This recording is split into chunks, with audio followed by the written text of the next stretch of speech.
Assalamualaikum Mas Farid.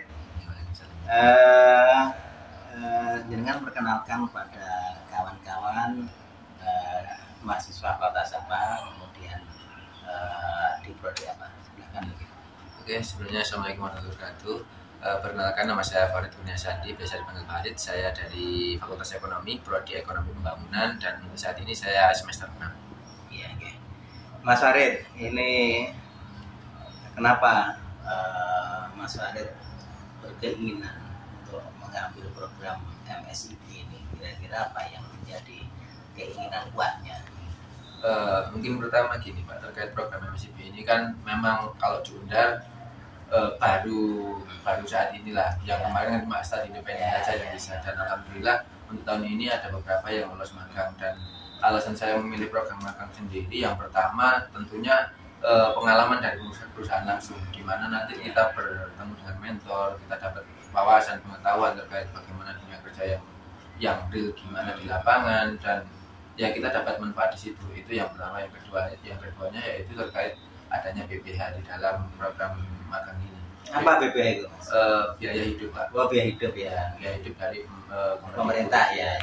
Jadi kita setiap bulannya itu ada BPH, dan untuk penjaraannya itu pun per termin, jadi 3 bulan pertama sama Setelah laporan-laporan ya. Di situ menurut saya karena kita mahasiswa perlu juga adanya itu, di samping kita dapat ilmu, kita dapat bantuan.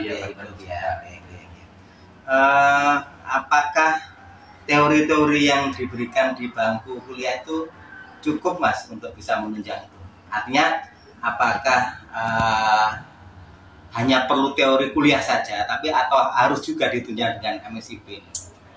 Menurut saya sih sangat perlu, Pak, karena kalau hanya teori kita kan kata ini. Ya, kita nggak bisa mendalami secara langsung. Kalaupun kita mendalami langsung pun lewat penelitian. Nah, sedangkan kalau magang ini kita benar-benar real di lapangan. Oh, ini kerjanya, misalkan kita buat laporan keuangan itu seperti ini, di perusahaan itu harus seperti ini, standarnya seperti ini, dan ada pun pembuatan yang lain-lain. Itu kan kalau di bangku kuliah hanya teorinya kayak gini, kayak gini. Kalau kita di magang benar-benar ini kasih kerjaan, selesaiin kayak gini. Artinya perlu ya, artinya sangat perlu. Artinya tidak cukup hanya teori-teori yang selama ini diberikan di bangku kuliah. Kan konotasinya gini, Pak. Yang terkenal sekarang kan mahasiswa itu hanya kebanyakan teori, minim aksi. Nah, di magang ini mungkin kita memberikan aksi kita dari teori-teori yang kita dapat. Oh, gitu ya. Oke. Kemudian ini, Mas, saya dengar kan Mas Farid ini diterima ya sebagai karyawan di PT Alfa Teknologi Kreatif ya di Malang. Bagaimana ceritanya dulu sehingga PT Alfa itu kok tertarik ngerekrut Mas Farid untuk menjadi karyawan, atau apa karena sergap, karena pinter, atau gimana? Kira-kira bisa diceritain? Jadi awal mulanya kan karena menurut saya ini saya pertama kali ikut magang, dan ini merupakan kesempatan bagi saya yang mungkin sebelumnya hanya ikut event-event kayak P2MB dan lain-lain. Cuma ini magang ini benar-benar maksudnya kedepannya buat masa depan saya juga. Misalkan saya lulus nanti saya bisa jadi tenaga kerja di sini lah. Karena itu saya memberikan yang terbaik di situ. Di samping itu juga memberikan peluang buat adik saya juga nantinya. Jadi ya alasan dari perusahaan untuk merekrut saya mungkin karena saya ketika dikasih pekerjaan langsung saya kerjakan dengan baik. Terus dan alhamdulillah kemarin saya dapat nominasi terworkaholic.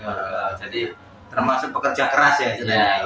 Jadi di mana mungkin kalau saya di bagiannya kan di magang ini sebagai administrasi, Pak. Cuma secara overall nggak hanya di administrasi saja sih.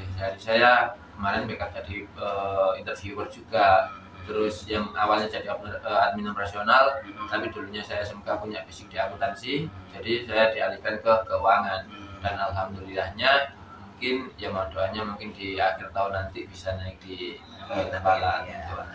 Artinya bersaing dengan anak mahasiswa di luar kampus itu enggak minder ya dengan dari mahasiswa Undar ini. Kalau jadi undar minder itu rugi, Pak. Kalau di undar ini kan barokah banget. Kata barokah ini yang buat saya semangat, dan juga mungkin ya karena kampus kita yang mungkin kurang dipandang dengan mungkin dari universitas kayak Universitas Jauh ya, UNS dan lain-lain. Karena di Alfa kemarin yang diterima dari kebanyakan dari UB, terus dari ITS sama apa namanya ini UNS Solo, Semarang. Iya. Jadi di situ kan kampus negeri dan menurut saya Undar oke lah, saya tidak kalah sebetulnya ya. Oke lah, jadi di situ juga kayak pemicu semangat saya, Pak. Oke lah, saya swasta di sini. Cuma kan tidak mau kalah. Iya. Gimana pun PT perguruan tinggi itu nggak menentukan skill kita. Jadi skill kita gimana kita improve-nya, kita melaksanakannya dengan baik, insya Allah perusahaan menilai sendiri. Oke, terakhir mungkin apa Mas? Harapannya bagi mahasiswa adik-adik kelas sampean. Kemudian harapannya ke universitas kira-kira apa? Mungkin kalau pertama buat adik-adik yang teman-teman mahasiswa di sini, yang pertama ada event apapun terkait kampus Merdeka, tolong ikuti. Dan yang kedua untuk MSIP, benar-benar ini program yang sangat bermanfaat untuk teman-teman. Jadi saran saya kalau bisa ikut. Kemarin saya juga sama teman-teman dari prodi manajemen buat kayak sosialisasi terkait program ini, dan alhamdulillah di ekonomi saya lihat banyak banget yang interest terkait program ini. Dan harapan saya mungkin teman-teman yang lain dari fakultas lain ataupun prodi-prodi yang lain bisa mengikuti program MSIP ini, karena teman-teman nanti di samping dapat pengalaman secara langsung di dunia pekerjaan, juga benar-benar gimana sih teori di kampus ini diterapkan di pekerjaan, dunia pekerjaan itu nanti teman-teman bisa improve di situ. Dan mungkin ya plusnya teman-teman nanti bisa diterima kerja dari mitra yang kalian nanti diterima misalkan kayak gitu. Dan untuk kampus tercinta saya ini, ya harapan saya terkait program-program kampus Merdeka ini harap diberikan kayak sosialisasi yang lebih, mungkin informasi terkait program-program kampus Merdeka, P2M, PPKM, PPK Ormawa, dan juga MSIP ini benar-benar disampaikan ke teman-teman mahasiswa dengan baik. Dan mungkin ada sebuah apa ya namanya wadah khusus di mana nanti kayak misalkan mengadakan sosialisasi terkait kegiatan tersebut, itu menurut saya lebih baik. Jadi teman-teman nanti bisa terarahkan, oh ini di sini keperluannya untuk ini, kalau PKM ini untuk ini gitu. Jadi lebih tertata, dan mungkin itu saja sih ya yang bisa mungkin dikembangkan dari. Baik, terima kasih Mas Farid, selamat, semoga sukses.